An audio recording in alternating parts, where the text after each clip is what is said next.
ayos-ayos, sinimulan na ng housemates buuin ng tore. Pero yung table, hindi siya center. Okay lang. Okay You lang. have to find the center of the table. The floor doesn't matter.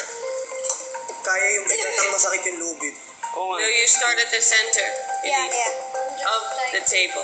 Yeah. Guys, Pantay mo. Mahirap po pantay ah. Kaya to. kaya yan. Wala. Kaya ba eh. Hindi mo Make sure lang all the tops touch. Hindi mo bilog yan eh, no? Na bola. Even if the bottoms are not even, make sure the tops Kailangan na touch. ito yung nagtouch. Sa simula tila nadadalian pa ang mga tagabuhat ng lamesa. Kung may Ayaw kain ng dalawa ko. Parang Ready. bibitawan ni Showbiz Ellis ha. Kung magte-test na. Maging ang mga bumubuo ng tore tila nakuha na ang diskarte. Almost up na oh. Pero sa pagdaan ng mga minuto, naramdaman na ng housemates ang ngalay. Taas, hila rin kayo dyan, hila. Po, Nico po. Oo, nakapula ko. Sexy pose na nga ako. Mahirap-hirap din po kuya kasi yung po dapat talaga lakas talaga po yung ano mo po kuya. Strong ka dapat. Steady ah. Elise? What? Everybody, change my position. Can you wait. Bababa din. Sige, antay namin si Edward. While you're waiting, hold it up. Sorry, around my neck. Well, raise your hands. You can keep the tension and still just raise them up. Like that?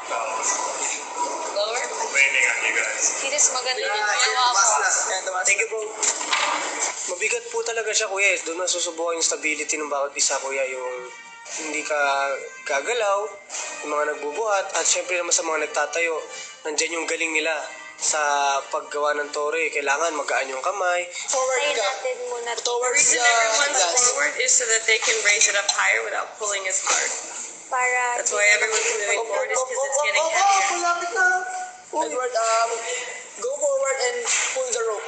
Don't worry about what's behind you. Just worry about what you Oh, bigat. The other hand.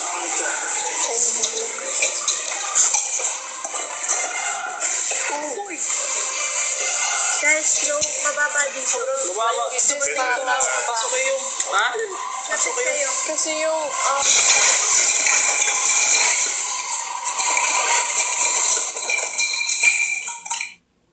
Paano nga kaya didiskartehan ng housemates ang second Dream Team Challenge? Simbak yung. Sige pa yun!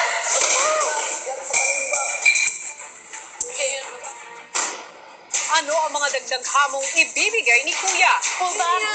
Mamalim ako eh.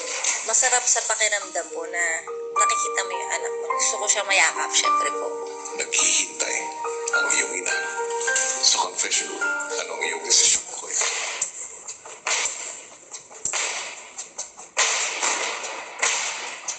At sino sa apat na nominado ang tuluyan ng lalabas ng bahay ni Kuya? Abangan ang lahat ng yan bukas ng gabi sa 4th edition ng Dream Team ng Pinoy Big Brother Lucky Season 7.